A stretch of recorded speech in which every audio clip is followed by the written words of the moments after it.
Assalamualaikum warahmatullahi wabarakatuh. Saya Alis Ratnawati, calon guru penggerak Angkatan 9 dari SDN 1 Sendang, Kecamatan Ponorogo, Kabupaten Pacitan. Video ini adalah koneksi antar materi modul 2.1 pembelajaran berdiferensiasi. Apa itu pembelajaran berdiferensiasi? Pembelajaran berdiferensiasi adalah usaha guru dalam menyesuaikan proses pembelajaran di kelas untuk memenuhi kebutuhan belajar individu murid. Artinya, untuk mendukung semua murid di kelas kita. Pembelajaran berdiferensiasi dapat memenuhi kebutuhan belajar murid dan membantu mencapai hasil belajar yang optimal. Dikarenakan pembelajaran berdiferensiasi berpihak pada murid, menciptakan lingkungan belajar yang positif, kolaboratif, dan saling menghargai, serta adanya strategi pembelajaran yang didasari oleh kebutuhan murid meliputi kesiapan belajar, minat, dan profil belajar murid. Lalu, bagaimana cara untuk dapat melakukan pembelajaran berdiferensiasi di kelas? Agar dapat melakukan pembelajaran berdiferensiasi, guru harus memahami tujuan pembelajaran, mengetahui dan merespon kebutuhan belajar murid, menciptakan lingkungan belajar yang mengundang murid untuk belajar, melakukan manajemen kelas yang efektif, dan melakukan penilaian berkelanjutan. Berkaitan dengan kebutuhan belajar murid, guru harus memahami 3 aspek berikut. Yang pertama, kesiapan belajar murid atau readiness, minat murid, dan profil belajar murid. Kesiapan belajar murid atau readiness mengharuskan guru untuk menilai pengetahuan awal dan menentukan apa yang telah murid ketahui dan di mana murid berada. Yang kedua, minat murid. Minat setiap anak pasti berbeda-beda. Minat adalah salah satu motivator penting bagi murid untuk terlibat aktif dalam proses pembelajaran. Yang ketiga, profil belajar murid. Profil belajar murid berkaitan dengan lingkungan, budaya, gaya belajar, dan kecerdasan majemuk.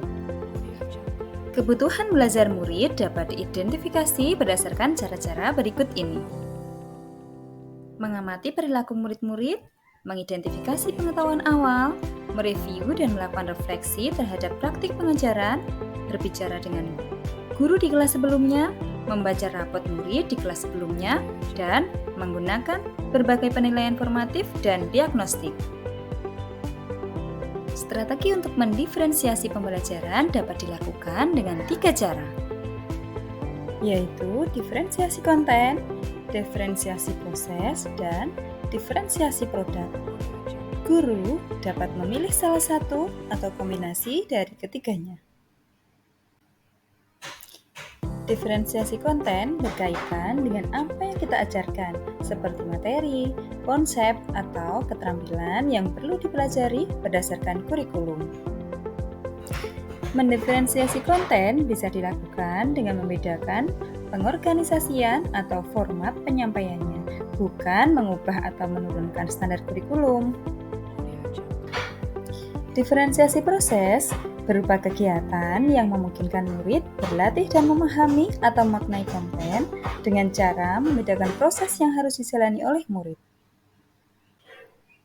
Dan diferensiasi produk merupakan bukti yang menunjukkan apa yang murid telah pahami dengan cara membedakan atau memodifikasi produk sebagai hasil belajar murid, hasil latihan, penerapan, dan pengembangan apa yang telah dipelajari. Adakah keterkaitan antara modul pembelajaran berdiferensiasi dengan modul-modul yang lain? Tentu saja ada.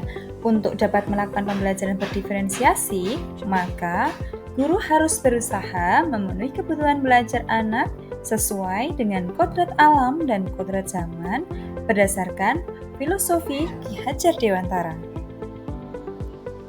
Dalam melakukan pembelajaran berdiferensiasi, seorang guru penggerak harus berpihak pada murid, reflektif, mandiri, kolaboratif, dan inovatif untuk menciptakan pembelajaran berdiferensiasi agar dapat memenuhi kebutuhan murid.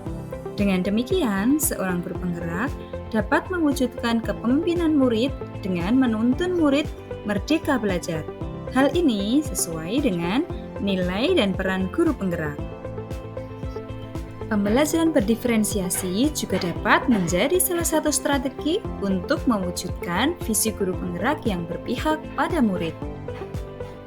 Dan dalam pelaksanaan pembelajaran berdiferensiasi, antara guru dan murid harus ada kesepakatan kelas terlebih dahulu agar proses pembelajaran dapat berjalan dengan baik sesuai dengan nilai-nilai budaya positif.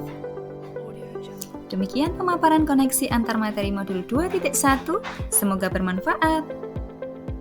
Terima kasih dan wassalamualaikum warahmatullahi wabarakatuh.